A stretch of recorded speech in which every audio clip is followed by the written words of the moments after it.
살구나무에 살구 기쁨 열리는 시인의 정원.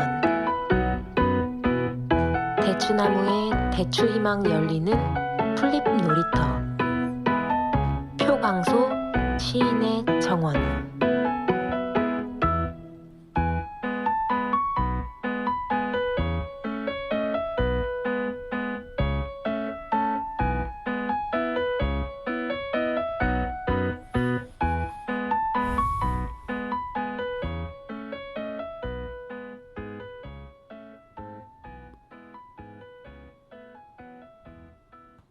임금의 행차는 서쪽으로 멀어져 가고 왕자들은 북쪽 땅에서 위태롭다.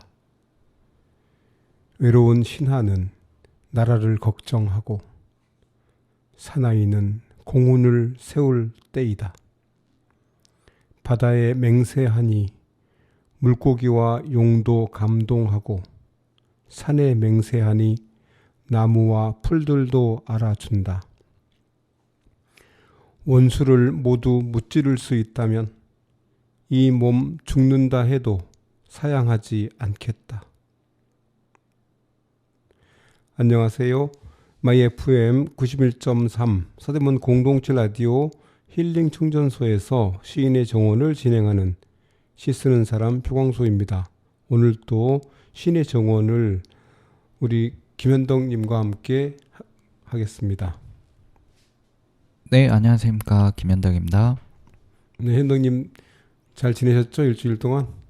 네, 이제 막 비도 내리고 네, 선선해진 것 같습니다. 약간은 네. 장마이긴 하지만 네. 그래도. 그렇네요. 음악 하나 듣고 시작합시다. 타카피가 부릅니다. 한산도 대첩.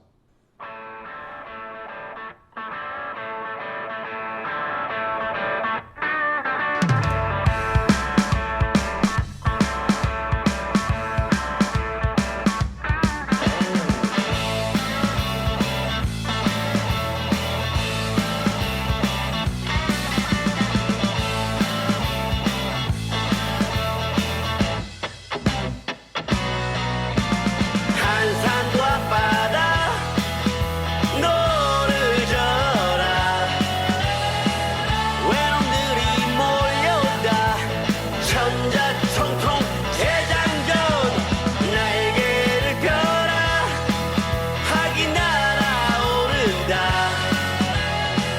두 번 다시는 볼 수 없게 한반도를 지켜주소서.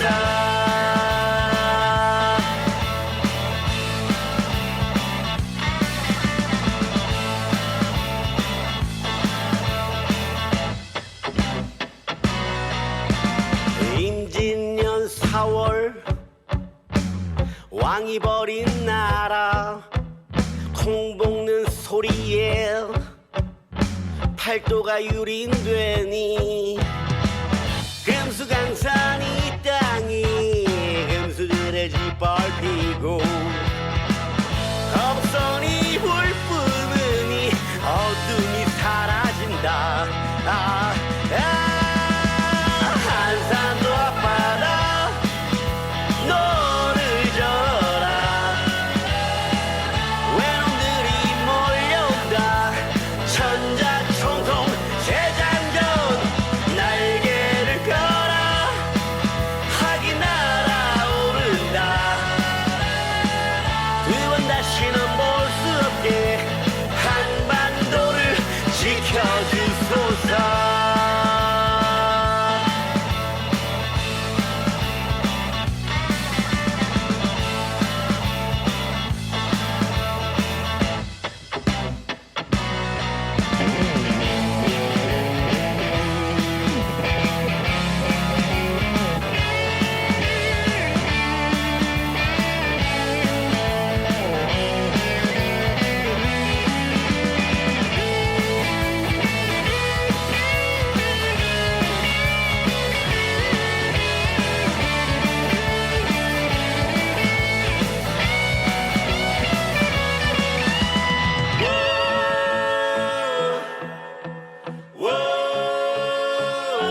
오늘 읽은 작품은 이충무공 전서에 수록되어 있는 오원율 시입니다.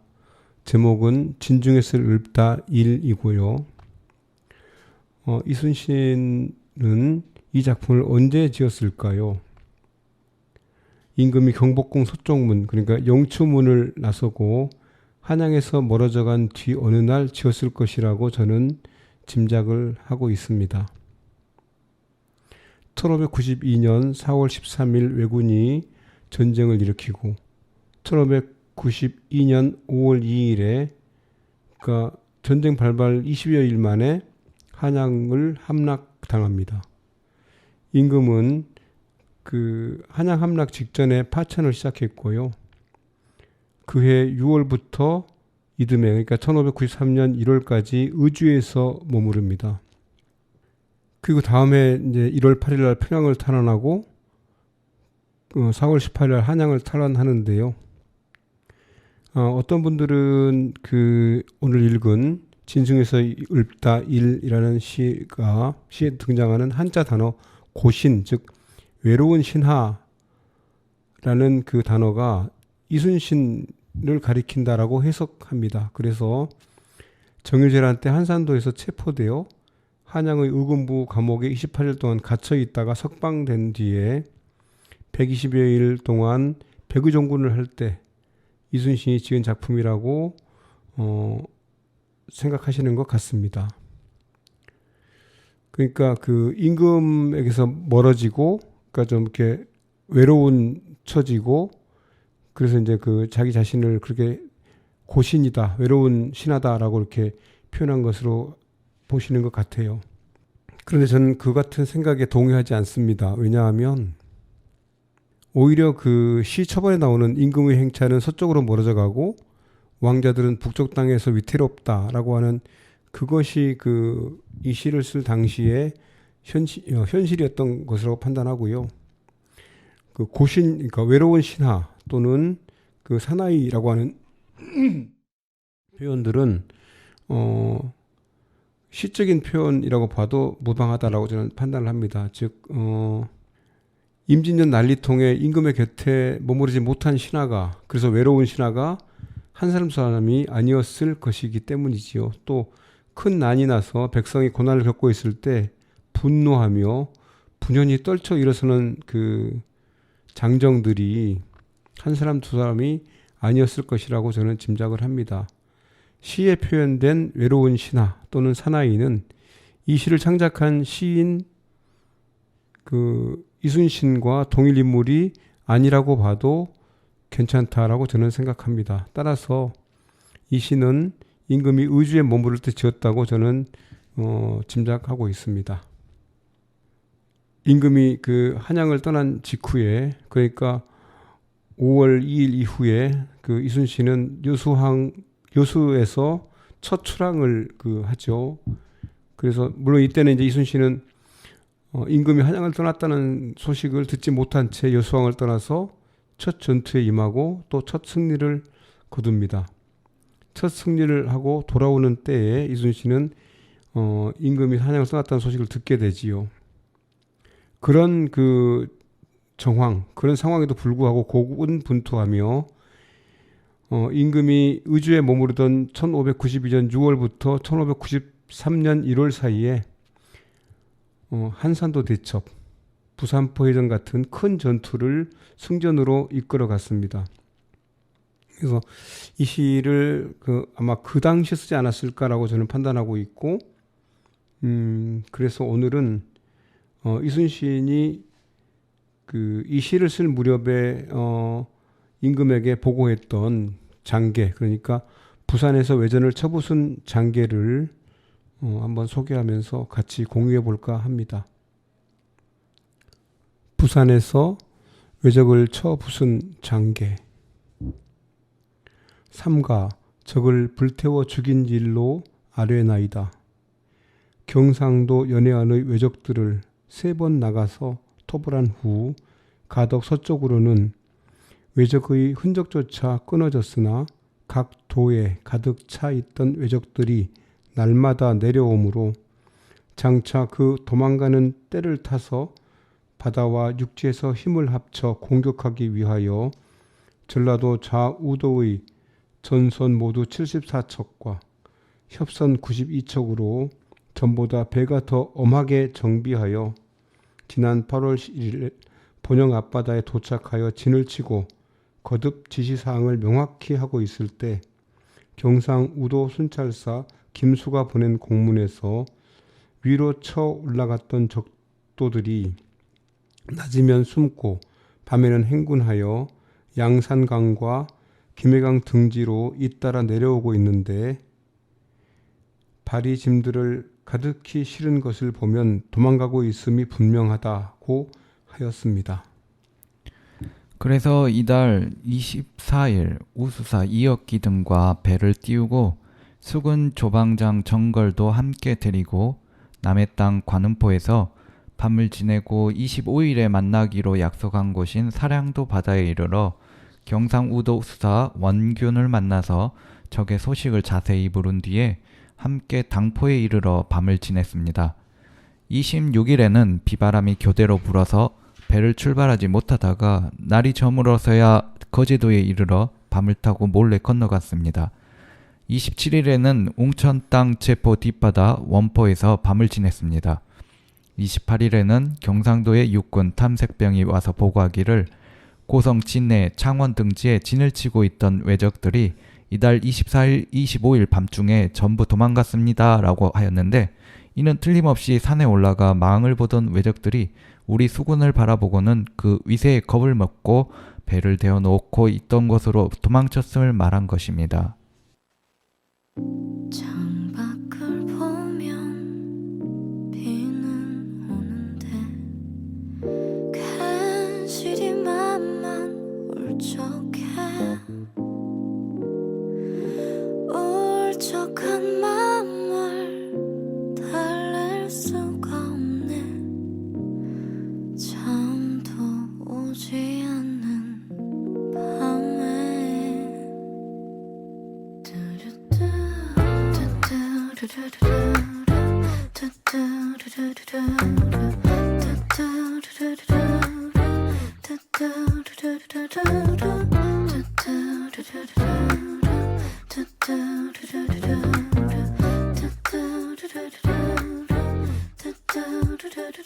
슬픈 노래는 듣고 싶지 않아. 내 마음속에 잠들어 있는 네가 다시 나를 찾아와. 나는 긴 밤을 잠 못 들 것 같아. 창밖에 비가 내리면 우두커니 창가에 기대어 앉아 기타를 튕기며 노래를 불렀지. 네가 즐겨 듣던 그 노래. 창밖을 보면 비는 오는데 간신히 맘만 울적해. 울적한 맘을 달랠 수가 없네. 잠도 오지 않는 밤에 이제 나의 희미한 기억 속에 너는 점점 더 멀어져가고 너의 슬픈 미소만이 나의 마음속에 가득 남아 흐르고 있어. 이렇게 비가 오는 밤이면 너는 나를 더욱 슬퍼지게 해. 언제나 즐겨 듣던 그 노래가 내 귓가에 아직 남아있는데 이렇게 비가 오는 밤이면 내 지친 그리움으로 널 만나고 이 비가 그치고 나면 난 너를 찾아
이날 28일 이른 아침에 원포를 출발하여 곧장 양산, 김해 두 강 앞바다로 갔는데 창원 땅 구곡포의 보자기 정말석이라는 자가 포로가 된 지 사흘이 되는 날 김해강에서 도망쳐 왔다고 하면서 말하기를 김해강에 정박해 있던 외적의 배들이 사나흘간 때를 지어 모른데 바깥 바다로 너를 재촉해서 가는데 도망치는 모습이 분명했습니다. 소위는 그날 밤을 타서 도망쳐 왔습니다. 라고 하였습니다.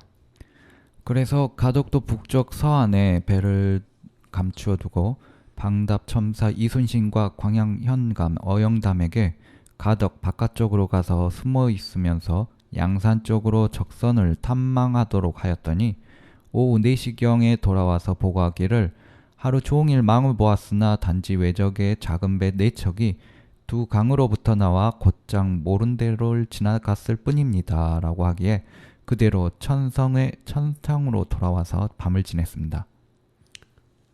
장림포 해전 29일에는 닭이 울 때 출발하여 날이 셀 무렵에 두 강 양산 김해 앞바다에 도착했는데 동네 땅 장림포 앞바다에 낙오된 외적 300여 명이 큰 배 4척과 작은 배 2척에 나뉘어 타고 양산에서 나오다가 우리 군사를 보고는 배를 버리고 무트로 올라가므로 경상 우수사가 거느린 수군들만으로 그것을 깨뜨리고 불태웠는데 전라자수영의 좌별도장 우후 이몽구도 외적의 큰 배 한 척을 깨뜨리고 외적의 머리 한 개를 베었습니다.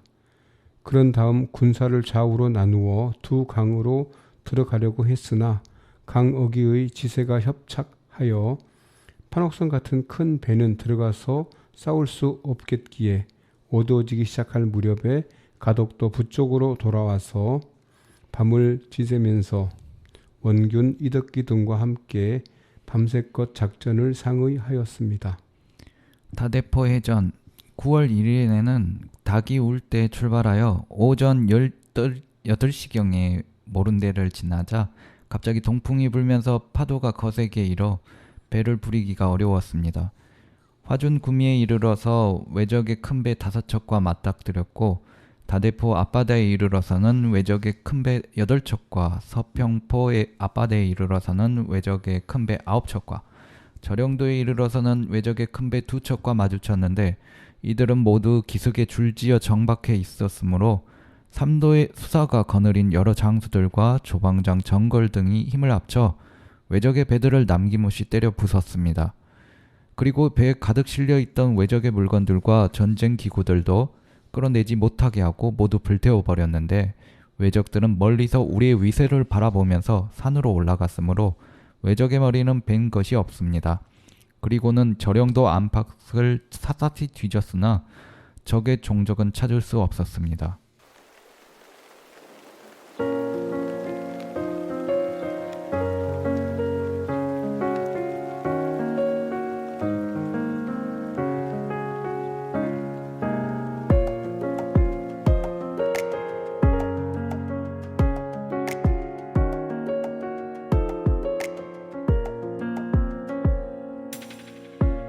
세상이 어두워지고 조용히 비가 내리면 여전히 그대로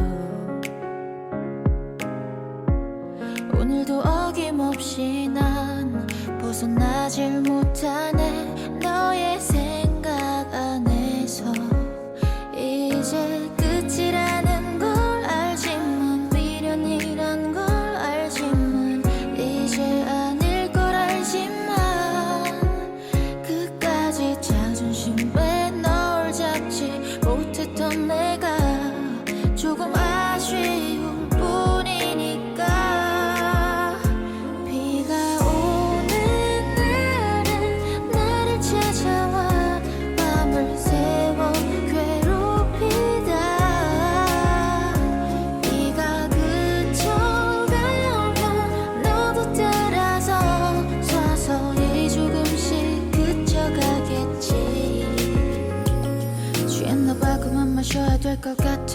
뚝 떨어지니까 나도 떨어질 것 같은 뭐 네가 보고 싶다거나 그런 건 아니야. 다만 우리가 가진 시간이 좀 날카로울 뿐. 참 좋아했었던 이런 날이면 아직 너무 생생한 기억을 꺼내놓고 추억이란 덫에 일부러 발을 들여놔. 벗어나려고 발버둥조차 치지 않아. 이제 너를 다 지워냈지만 모두 다 비워냈지만 또다시 비가 내리면 힘들게 숨겨놨던 너의 모든 기억들이 다시 돌아와 널 찾나봐.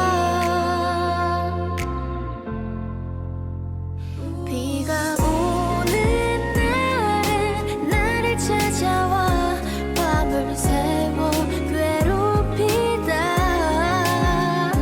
비가 그쳐가면 너도 따라서 서서히 조금씩 그쳐가겠지.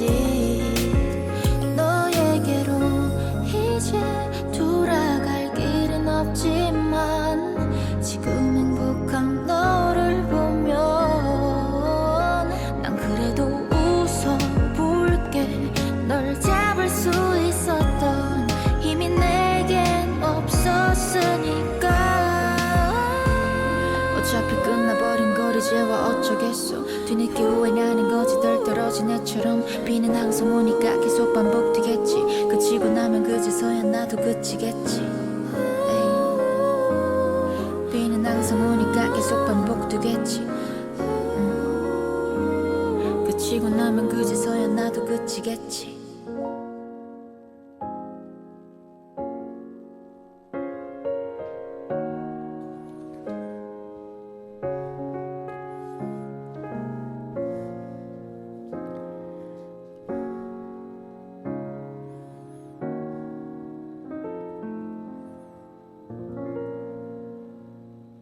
부산포 해전. 그래서 작은 배를 부산 앞바다에 보내어 외적의 배들을 찾아보게 하였더니 약 500여 척의 배들이 선창 동쪽 산기슭 언덕 아래 줄지어 정박해 있었는데 선봉에 있던 외적의 큰 배 4척이 멀리 초량항 쪽으로 나가고 있다고 하기에 이역기 등과 상의하기를 우리 군사의 위세를 가지고 만약 지금 치지 않고 그대로 돌아간다면 적들은 반드시 우리를 멸시하는 마음이 생길 것이다 라고 하고는 이에 깃발을 흔들어 싸움을 독려하며 달려 나갔습니다. 우부장인 녹도 만호정운, 거북선의 돌격장인 신의 군관 이언양, 전부장인 방닥청사 이순신, 중의장인 순천 부사 권준, 자부장인 나간 군수 신호 등이 앞장서서 곧장 달려가서 외적의 선봉에 큰 배 4척을 때려 부수고 불태워 버렸습니다. 적도들은 헤엄을 쳐서 모트로 올라갔습니다. 그때 뒤에 있던 우리의 여러 배들은 승세를 타서 깃발을 흔들고 북을 치면서 긴 뱀이 앞으로 나아가는 모양으로 돌진해 들어갔습니다. 외적의 배들은 부산 진성 동쪽에 있는 한 산에서 오리쯤 되는 언덕 및 3군데에 정박해 있었습니다. 큰 배, 중간 배, 작은 배 모두 합하여 대략 470여 척쯤 되었는데 외적들은 우리의 위세를 바라보고는 겁을 먹고 감히 나오지 못했습니다. 우리의 여러 배들이 곧바로 짓짓듯이 쳐들어가자 배 안에 있던 외적들과 성 내 산 위의 소굴 속에 있던 외적들은 총을 잡고 활과 화살을 옆구리에 끼고는 모조리 산으로 올라가서 6군데로 나뉘어 진을 치고는 아래로 내려다보면서 총알과 화살을 쏘아댔는데 마치 비오듯 우박 쏟아지듯 했습니다.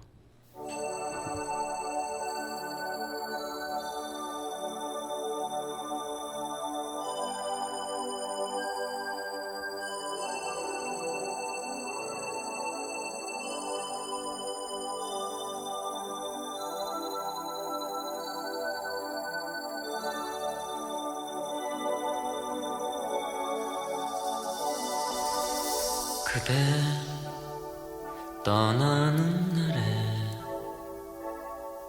비가 오는가 하늘도 이별을 우는데 눈물이 흐르지 않네. 슬픔은 오늘 이야기 아니요. 두고 긴 눈물이 내리리니 잡은 손이 젖어가면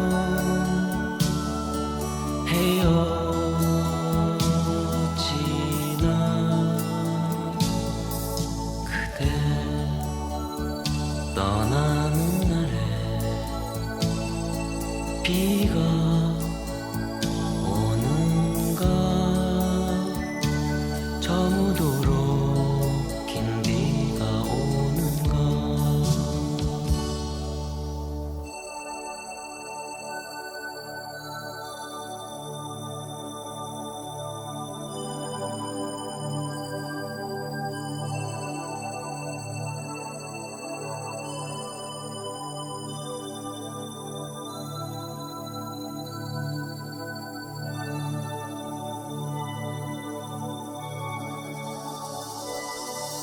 그대 떠나는 날에 잎이 지는가.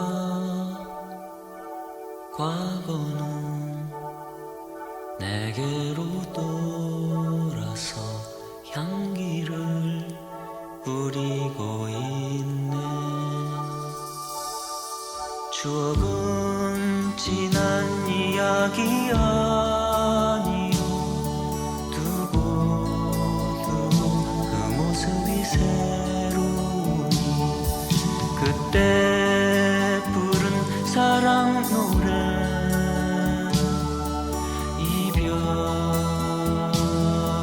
이별이었나. 그대 떠나는 날에 잎이 지는가. 처음부터 긴 이별이었네.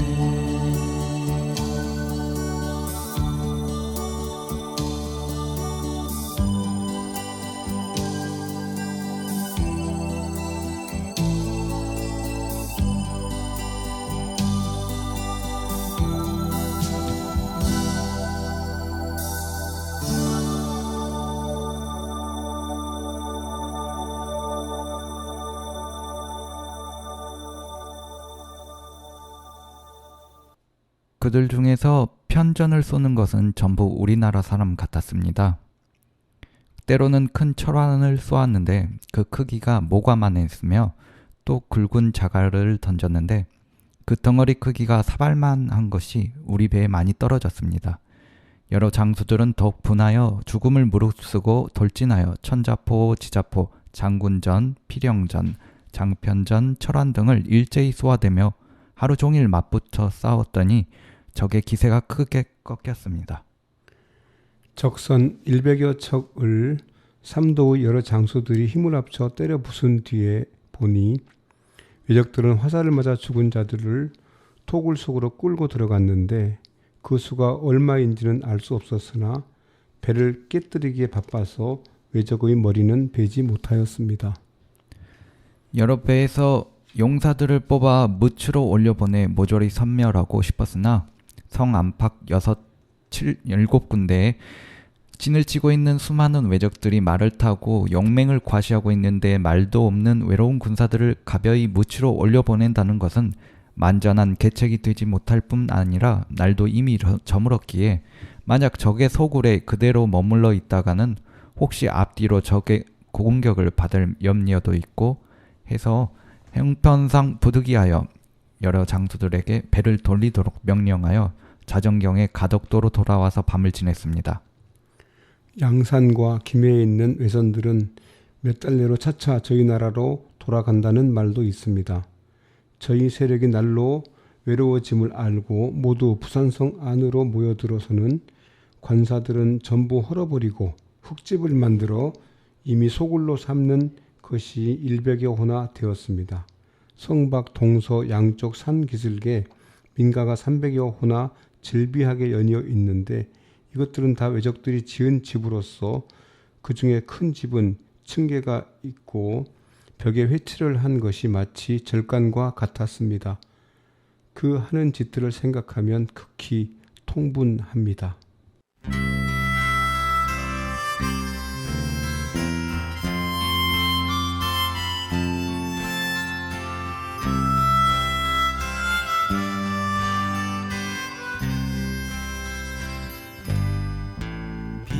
빗소리 들리며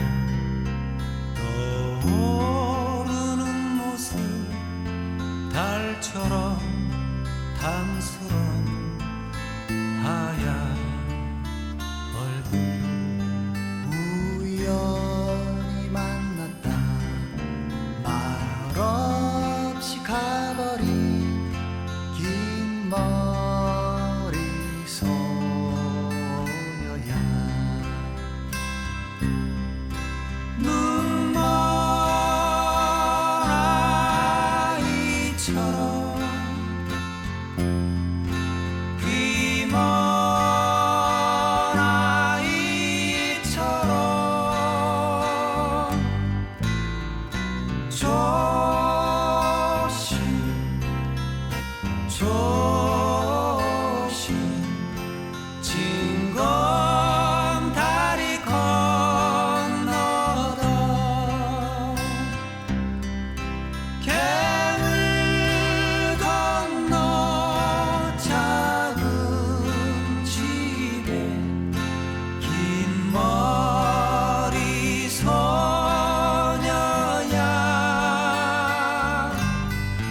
눈 감고 두 손 모아 널 위해 기도하리라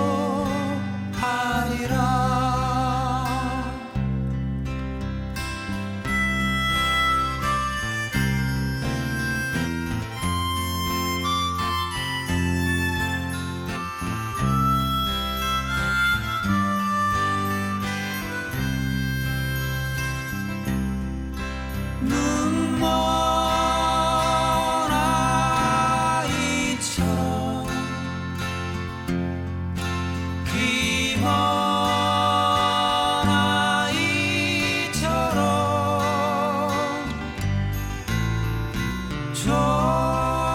조심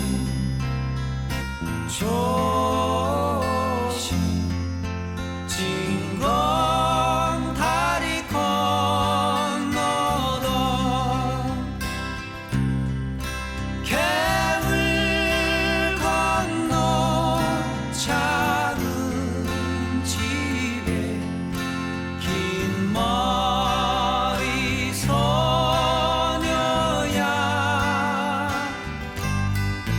눈 감고 두 손 모아 널 위해 기도하리라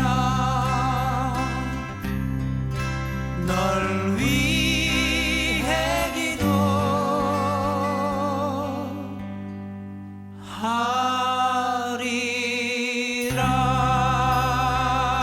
기도하리라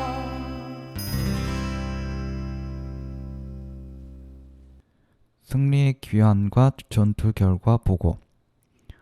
접전한 이튿날 다시 되돌아 쳐들어가서 외적의 소굴을 불태우고 그 배들을 전부 때려 부수고도 싶었으나 무추로 돌아간 외적들이 여러 곳에 가득 차 있는 데다 만약 저들의 돌아갈 길마저 끊어버린다면 막다른 골목에 몰린 도적으로 변할까봐 염려되었습니다. 수륙에서 함께 쳐야만 섬멸할 수 있을 뿐만 아니라 더구나 풍랑이 심하여 우리 전선들도 서로 부딪혀 깨어진 곳이 많았으므로 부득이 전선을 수리하고 군량을 넉넉히 준비한 뒤에 또 육지에서 크게 몰아낼 날을 기다려서 경상 감사등과 수륙으로 함께 진격하여 모조리 토벌하여 섬멸하기로 작정하였습니다. 9월 2일에는 진을 파하고 본영으로 돌아왔습니다. 우후 이몽구가 벤 외적의 머리 한 개는 본래 왼쪽 귀가 없는 것이어서 귀뿌리를 잘라서 소금에 절여 올려 보냅니다. 정해년에 외적에게 사로잡혔다가 도망쳐온 본영의 수군 김계동 이언세 등을 신문하였더니 소인 등을 잡아가던 외놈은 본래 왼쪽 귀가 없었는데 지금 이 외놈의 머리를 보니 눈과 눈썹이 그와 똑같습니다. 이 외놈은 나이가 늙어서 스스로 두목이 되어가지고 도둑질을 일삼았으며 평소에 사람 죽이기를 좋아했습니다. 라고 하였습니다. 사량도 권관 이연염이 사로잡은 외적 오도동을 신문에서 보았더니 외인들 중 높은 자들이 처자를 이곳으로 데려온 후부터 소인이 살고 있는 지역의 외인들은 모두 싸우러 나가기를 싫어하여 산골로 피해 들어갔습니다. 그런데 6월, 7월간에 일본의 차사가 산을 뒤져서 숨어있던 외인들을 찾아내서 배에 가득 실어 이곳으로 보냈는데 요사이 고려 사람들이 우리 외인들을 많이 죽이므로 오래 머물러 있을 수 없는 형편이기에 본토로 돌아가려고 하던 참에 이처럼 잡혔습니다. 라고 했는데 간사스러운 말을 믿을 것은 못 되었지만 그 나이가 어리고 어리숭한 모양이 어느 정도 그럴듯한 점도 있었습니다. 그동안 전후로 4차례 출전하여 10번 맞붙어 싸워서 전부 승리하였으나 장수와 군사들의 공로를 논한다면 이번 부산 싸움보다 더 큰 것은 없을 것입니다. 이전에 서로 싸울 때에는 적선의 수가 많아도 70여 척에 불과했으나 이번에는 큰 적의 소굴에 줄지어 정박해 있는 470여 척 속으로 군사의 위세를 한껏 벌려 승리한 기세를 타고 돌진에 들어갔습니다. 그리하여 겁을 내고 꺾이는 일 없이 하루 종일 마구 공격하여 적선을 100여 척이나 때려 부수어 적들로 하여금 귀가 꺾이고 간이 떨어지게 만드니 적들은 머리를 웅크리고 두려워 벌벌 떨었습니다. 비록 외적의 목을 벤 것은 없으나 힘껏 싸운 공로는 이전 싸움 때보다 훨씬 더했습니다. 그래서 전례에 따라 공로를 참작하여 등급을 마련하고 그것을 별도 문서로 기록하였습니다. 그 중에서도 순천의 감목관 조정은 비분 강개하여 스스로 배를 준비하고 종과 목자들을 거느리고 자원 출전하여 외적들을 많이 쏘아 죽이고 외놈들의 물건들도 많이 찾아왔다고 중의장 권준이 2번 3번 거듭 보고해 왔는데 신이 직접 보기에도 그러하였습니다.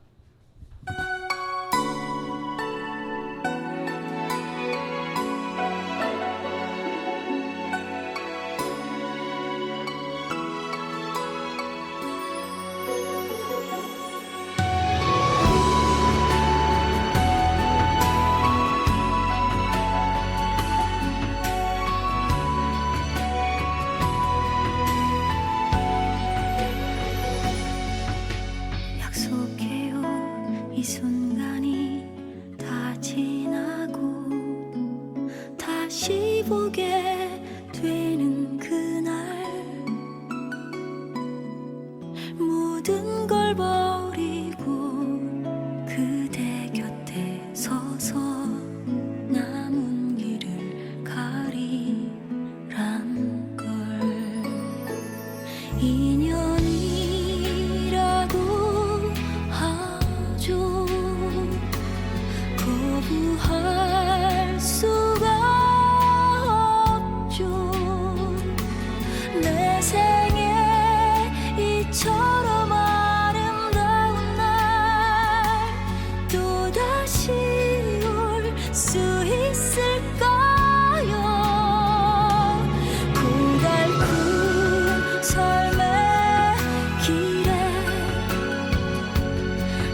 정운의 전사와 사상자.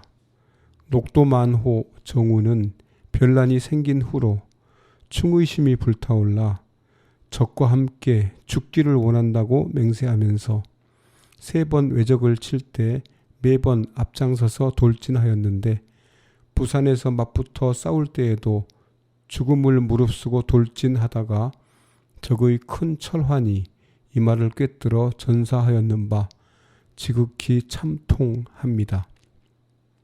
여러 장수 중에서 차사원을 따로 선정하여 각별히 호상하도록 지시하였는데 그를 대신할 사람으로 무죄와 지락을 겸비한 사람을 뽑아 임명하여 속히 내려주시기를 바랍니다. 그동안에는 신의 군관 전만호 윤사공을 가장으로 정하여 보냈습니다. 외적과 맞붙어 싸울 때 총알에 맞아 전사하거나 중상을 당한 군졸로는 방답 제1선의 사부 순천 수군 김천회, 여도선 분군 생리, 홍양수군 박석산, 사도 제3선의 격군 능성 수군 김계문, 본영 한우선의 격군 지방병사 노비 수배, 사공인 보자기 김숙련 등 총알에 맞아 전사하였습니다.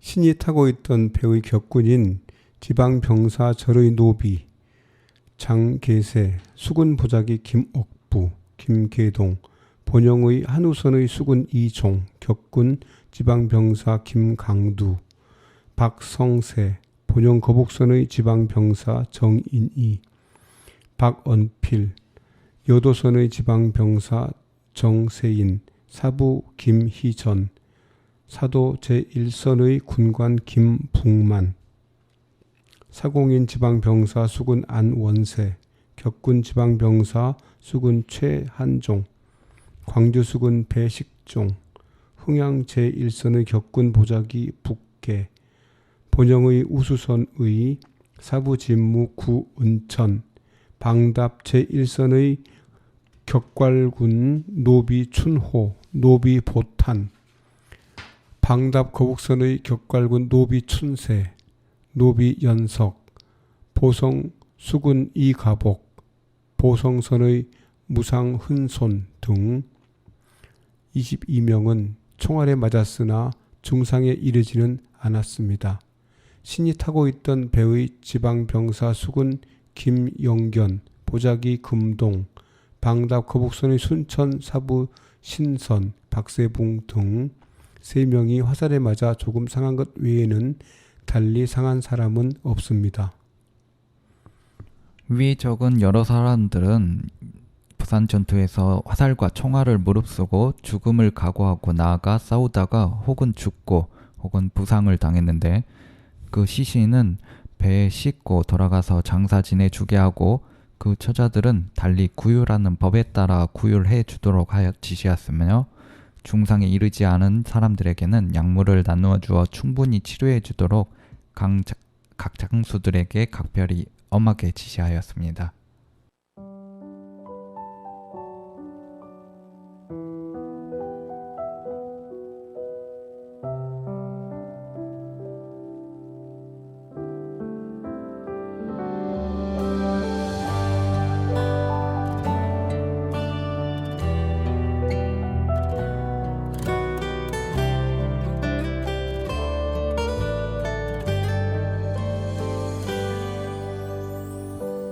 이젠 당신이 그립지 않죠.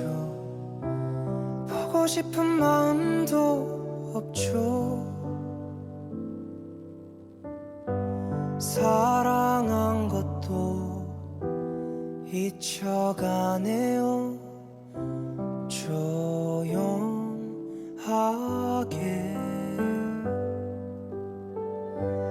알 수 없는 건 그런 내 맘이 비가 오면 눈물이 나요. 아주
노획한 외의 물건. 노획한 외적의 물건들 중에서 쌀, 포목, 옷 등은 군사들에게 상급으로 나누어 주고 외적의 병기 등 물건들은 뒤에 나란히 기록해 두었습니다. 태인에 사는 업무교생 송여종은 나간 군수 신호의 대변 군관으로서 전후로 4번 적을 칠 때 충성심을 발휘하여 몸을 던져 적진으로 돌진하여 죽을 힘을 다하여 싸운 결과 외적의 머리를 베었는데 전후의 군공이 모두 1등에 든 자이므로 이 장계를 가지고 올라가게 하였습니다. 외적의 갑옷 5벌 중 하나인 금갑, 외우 투구 3개, 외우 긴창 2자루, 외우 총통 4개, 외우 큰 닷 4개, 말의 안장 1벌, 어적 1벌, 외우 초상 1개, 외우 각색 옷 7벌, 외우 바라 2개, 외우 납 230근, 외우 대나무 화살 12묶음 5개, 외우 장전 51묶음 23개, 외우 촉 없는 화살 2묶음 11개, 외우 화로 1개, 외우 솥 1개, 외우 궤 1개, 우리나라 장전 9개, 낫 1자루, 현자 총통 2개, 대환구 1개, 문이 새긴 가죽 1령. 네, 부산 파회 병장 1592년 9월에. 네, 김현덕 선생님 고맙습니다. 오늘 또 서대문 라디오에서 몇 곡의 음악을 감상하면서 시인의 정원을 진행해 보았습니다. 아이유가 부른 잠 못 드는 밤 비가 내리고, 헤이즈가 부른 비 오는 날에는, 산울림이 부른 그대 떠나는 날 비가 오는가, 강촌 사람들이 부른 긴머리 소녀, 이선희가 부른 인연, 이무진이 부른 비와 당신이었습니다. 오늘 공유한 부산 파해 병장을 어떻게들 들으셨나요? 부산 포해전은 이순신 부대가 16번째 싸운 전장이었습니다. 그동안 4번 출전하여 16번의 전투를 치렀는데 16번 모두 승리했던 것입니다. 부산포 해전에 참전한 판옥선은 74척이고 왜군의 전선은 470척이고 병력이 7만 명에 이르렀습니다. 이날 싸움에서 조선군은 7명이 사망하고 25명이 부상을 입었습니다. 이에 비해서 왜군의 피해를 보면 전함 128척이 침몰했고 3,834명이 사망했고 1,200여 명이 부상을 당했습니다. 긴박한 전쟁의 소식을 보고하는 장계를 읽는 시간인데요. 너무 감미로운 음악을 송출하는 것이 아닌가 하고 망설였습니다. 지금 장마철인데 어쩌면 비 오는 날에 이 방송을 듣는 분이 있지 않을까 하는 생각이 들어서 비를 소재로 한 음악을 준비해 보았습니다. 진중에서 읊다 1. 임금의 행차는 서쪽으로 멀어져 가고 왕자들은 북쪽 땅에서 위태롭다. 외로운 신하는 나라를 걱정하고 사나이는 공훈을 세울 때이다. 바다에 맹세하니 물고기와 용도 감동하고 산에 맹세하니 나무와 풀들도 알아준다. 원수를 모두 무찌를 수 있다면 이 몸 죽는다 해도 사양하지 않겠다.